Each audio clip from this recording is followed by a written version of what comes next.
Hello बच्चों, let's read our question. प्लैकोडर्म फ्लोरिस्टेन प्लैकोडर्म कब develop थी, मतलब कब किस टाइम पर वो मिलती थी? A Devonian and Carboniferous, B Silurian, C Permian, D none. तो यहाँ हमारा जो की कंसेप्ट होगा वो क्या हो जाएगा? प्लैकोडर्म, जिसको कि फॉसिल फिश भी कहते हैं। प्लैकोडर्म्स जिनको कि फॉसिल फिश भी बोला जाता है। ये जो प्लैकोडर्म होती हैं ये कैसी होती है? इनकी बॉडी होती है वो कैसी होती है? फ्लैट होती है। फ्लैट, इसमें फ्लैट बॉनी प्लेट्स होती हैं, जिसकी वजह से इसकी बॉडी जो होती है वो बिल्कुल फ्लैट जैसी दिखती है। अब ये जो प्लैकोडर्म या जिनको फॉसिल फिश बोलते हैं ये कब एग्जिस्ट करती थी? 416 टू 359 मिलियन ईयर एगो ये एग्जिस्ट करती थी। उसके बाद क्या हुआ? ये एक्सटिंक्ट हो गई। ओके, एक्सटिंक्ट हो गई। क्यों हो गई? क्योंकि due to the competition from the first bony fish and early shark, to competition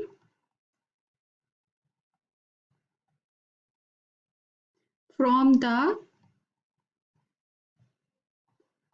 first bony fish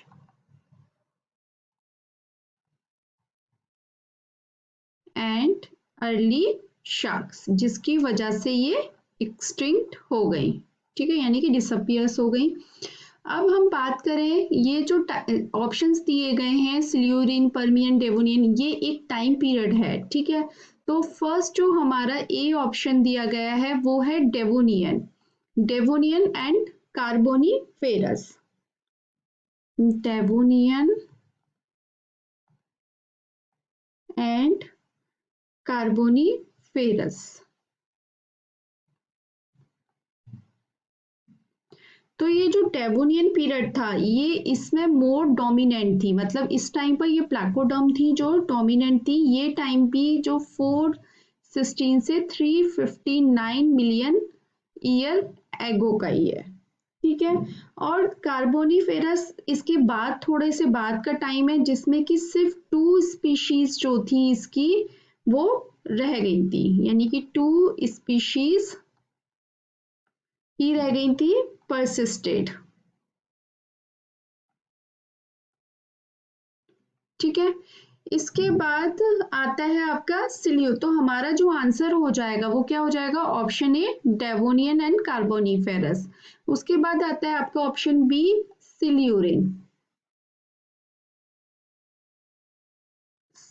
Silurian, ये जो टाइम था ये कौन सा टाइम था? अब से 24.6 मिलियन ईयर एगो।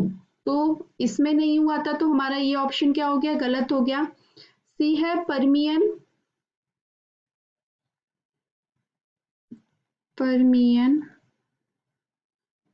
जो था वो अब से 298 मिलियन ईयर एगो का टाइम था।